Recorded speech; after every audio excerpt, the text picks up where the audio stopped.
നയനയുടെയും ആദർശിൻ്റെയും നാളത്തെ പ്രമോ റിവ്യൂയിലേക്ക് എല്ലാവർക്കും സ്വാഗതം. അങ്ങനെ നമ്മളെ നവ്യാണെങ്കിൽ അഭിയെടുത്താണെങ്കിൽ പൊട്ടിത്തെറിച്ചിട്ട് ചോദിക്കുന്നുണ്ട്, നിൻ്റെ അടുത്ത് എത്ര ഞാൻ നിന്നെ വിളിച്ചിട്ട് നീ വിളി കേൾക്കാത്ത കണക്ക് നീ ആ കൊച്ചിനെയും കൊണ്ട് പോകാൻ ആ കൊച്ചു നിൻ്റെ ആരാടാന്ന് ചോദിക്കുന്നുണ്ട് കേട്ടോ.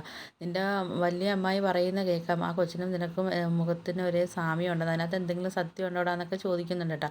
അപ്പം നമ്മൾ അഭി പറയുന്നത് അങ്ങനൊന്നും ഇല്ല എന്നൊക്കെ പറയുന്നുണ്ട്. നീ എന്താ നവ്യ ഇങ്ങനെയൊക്കെ പറയുന്നത് എന്നൊക്കെ പറഞ്ഞിട്ട് എങ്ങനെയെങ്കിലും തടി തപ്പാനൊക്കെ നോക്കുന്നുണ്ട് കേട്ടോ. പിന്നാണെങ്കിൽ നമ്മൾ ആദർശിനെയും നയനെയും കാണിക്കുന്നുണ്ട്.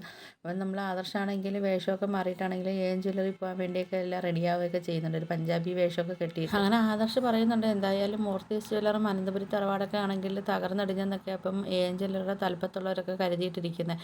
എന്തായാലും അവരാ വിശ്വാസം ഒന്നും കൂടെ ശക്തിപ്പെടുത്തണമെന്നൊക്കെ അവരൊന്ന് ഒതുങ്ങുമെന്നൊക്കെ പറഞ്ഞിട്ടാണെങ്കിൽ നമ്മൾ ആദർശ് ഞാനെടുത്ത് യാത്രയൊക്കെ പറഞ്ഞിട്ടാണെങ്കിൽ നേരെ ജ്വല്ലറിലൊക്കെ പോകുന്നുണ്ട് കേട്ടോ. എന്നിട്ടാണെങ്കിൽ നമ്മളവിടെ പോയി ഡേവിഡിനെയൊക്കെ കണ്ടിട്ടാണെങ്കിൽ പുതിയ ഡീലൊക്കെ ഉറപ്പിച്ചിട്ടാണെങ്കിൽ ഷേക്ക് ഹാൻഡൊക്കെ കൊടുക്കുന്നുണ്ട് കേട്ടോ. ഇതൊക്കെയാണ് പ്രൊമോ റിവ്യൂ ആയിട്ടൊക്കെ കാണിച്ചിരിക്കുന്നത്. അപ്പോൾ നിങ്ങൾക്ക് എൻ്റെ വീഡിയോസൊക്കെ ഇഷ്ടപ്പെടുകയാണെങ്കിൽ ഒന്ന് ലൈക്ക് ചെയ്ത് ഷെയർ ചെയ്ത് സബ്സ്ക്രൈബ് ചെയ്ത് കൂടുതൽ ബെല്ലൈക്കൺ എനേബിൾ ചെയ്തൊന്ന് സപ്പോർട്ട് ചെയ്യണേ.